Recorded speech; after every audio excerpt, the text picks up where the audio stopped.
ख्वाब आँखों में अब नहीं आते, अब तो पलकों में तुम समाए हो। हर घड़ी साथ साथ रहते हो, दिल की दुनिया में घर बसाए हो, दिल की दुनिया में घर बसाए हो।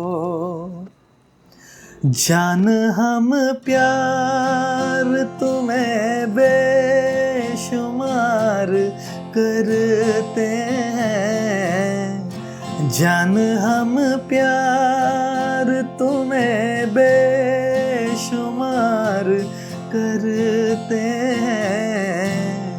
ऐ सनम हम तो सिर्फ तुम से प्यार करते हैं, ऐ सनम हम तो सिर्फ तुम से प्यार करते हैं।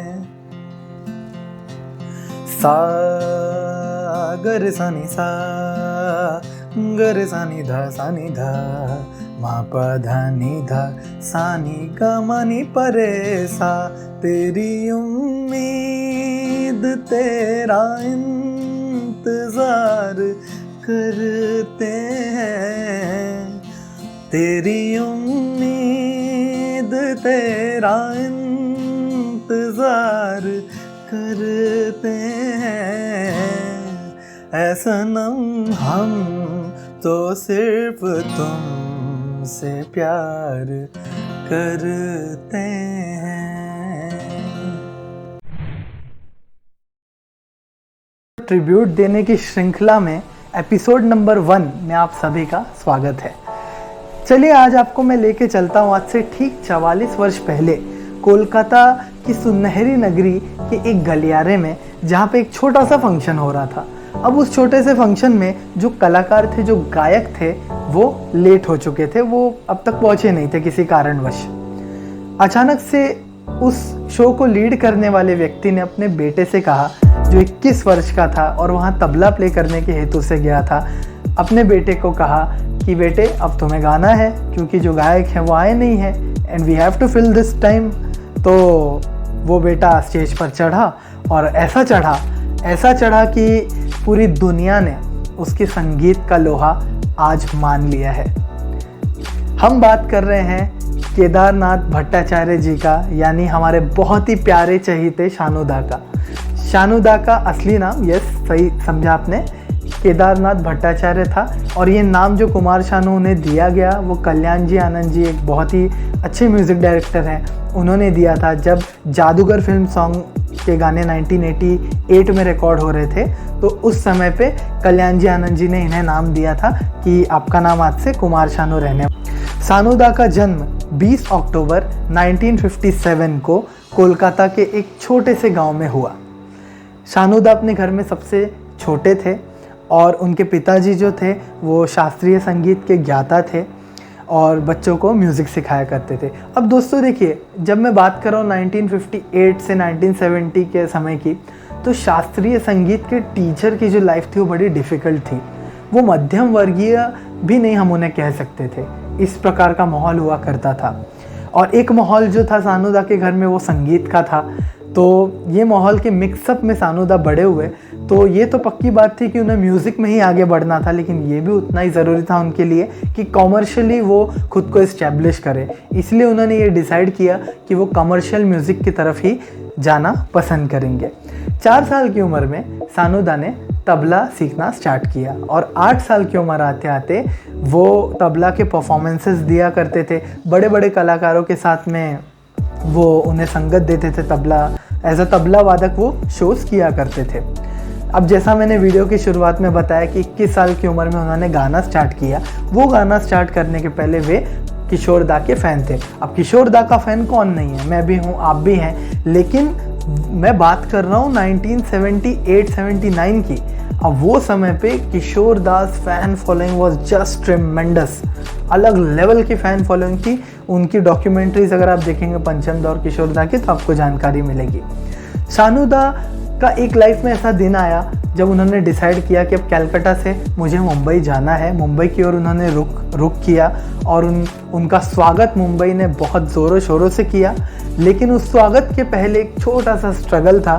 शानू दा 5 स्टार होटल में गाया करते थे। मुंबई में एक जगह है सेंट्रल लाइन में चेंबूर, वहाँ पे वे रहा करते थे और 5 स्टार होटल में ही रहते थे और वहीं पे परफॉर्म किया करते थे। तो उनका वैसे स्ट्रगल उनका स्टार्ट हुआ था।